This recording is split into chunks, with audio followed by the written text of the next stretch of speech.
Hindustan Institute of Technology and Science. Admission open for 2024-2025. வெப்ப அலையின் தாக்கத்தை கட்டுப்படுத்தும் வகையில் நெல்லை மாவட்டத்தில் உள்ள அங்கன்வாடிகளில் குழந்தைகளுக்கு 1 மணி நேரத்திற்கு ஒரு முறை ORS கரைசல் கொடுக்க ஏற்பாடு செய்யப்பட்டுள்ளது. கூடுதல் தகவல்களை செய்தியாளர் ராமசுந்தரம் வழங்க கேட்கலாம். ராமசுந்தரம் வணக்கம். இது தொடர்பான முழு விவரங்களை பதிவு செய்யுங்க ராமசுந்தரம். அதாவது நெல்லை மாவட்டத்துல வரக்கூடிய நாட்கள்ல அதிக அளவிலான வெப்ப அலையின் தாக்கம் இருக்கும் என வானிலை ஆய்வு மையம் அறிவித்திருந்ததை தொடர்ந்து நெல்லை மாவட்ட ஆட்சியர் பல்வேறு நடவடிக்கைகளை மேற்கொண்டு வருகிறார். அதன் பொருட்டு 41 பகுதிகள், அதாவது நெல்லை மாநகர் மற்றும் புறநகர் பகுதிகளில் 41 இடங்கள்ல தண்ணீர் பந்தல் மற்றும் ORS கரைசல் வைக்கக்கூடிய அந்த முகாம்கள் ஏற்பாடு செய்யப்பட்டிருக்கிறது. அது தவிர முக்கியமாக அதிக அளவில் பொதுமக்கள் கூடக்கூடிய இடங்கள்ல தனியாக முதலுதவி மையங்கள் திறக்கப்பட்டுள்ளது.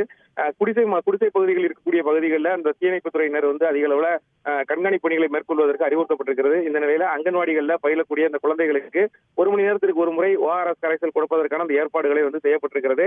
அந்த அங்கன்வாடி மையங்களில் உள்ள அந்த குழந்தைகளுக்கு அந்த அங்கன்வாடி ஊழியர்கள் 1 மணி நேரத்திற்கு ஒரு முறை அந்த ORS கரைசல்களை கொடுப்பதற்கு அந்த அறிவுறுத்தல் வழங்கப்பட்டிருக்கிறது. அதன்படி இன்று முதல் காலை 11 மணி தொடங்கி மதியம் 3 மணி வரை ஒவ்வொரு மணி நேரத்திற்கு ஒரு முறையும் அந்த குழந்தைகளுக்கு அந்த ORS கரைசலை கொடுப்பதற்கான ஏற்பாடுகளை சுகாதாரத்துறை மூலம் மேற்கொண்டிருக்கிறார்கள். இது தவிர நெல்லை மாவட்டத்திலுடைய அந்த அங்கன்வாடி மையங்கள் தவிர்த்து அரசு மருத்துவமனைகள், ஆரம்ப சுகாதார நிலையங்கள், நகர்ப்புற ஆரம்ப சுகாதார நிலையங்கள் உள்ளிட்ட பகுதிகளிலும் அந்த ORS கரைசல் நோயாளிகளுக்கு கொடுப்பதற்கான அந்த ஏற்பாடுகள் செய்யப்பட்டிருக்கிறது. தொடர் கண்காணிப்பு பணிகளை மேற்கொண்டு அதனை ஒருங்கிணைப்பதற்காக நெல்லை மாவட்ட ஆட்சியர் அலுவலகத்தில் தனியாக கட்டுப்பாட்டறையும் அமைக்கப்பட்டு அந்த கண்காணிப்பு பணிகளை மேற்கொள்வதற்கு நடவடிக்கைகளும் மேற்கொள்ளப்பட்டிருக்கிறது.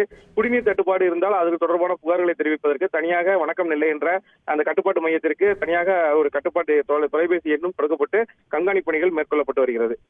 முழு விவரங்களுக்கு நன்றி Ramasundaram. Hindustan Institute of Technology and Science. Admission open for 2024-2025.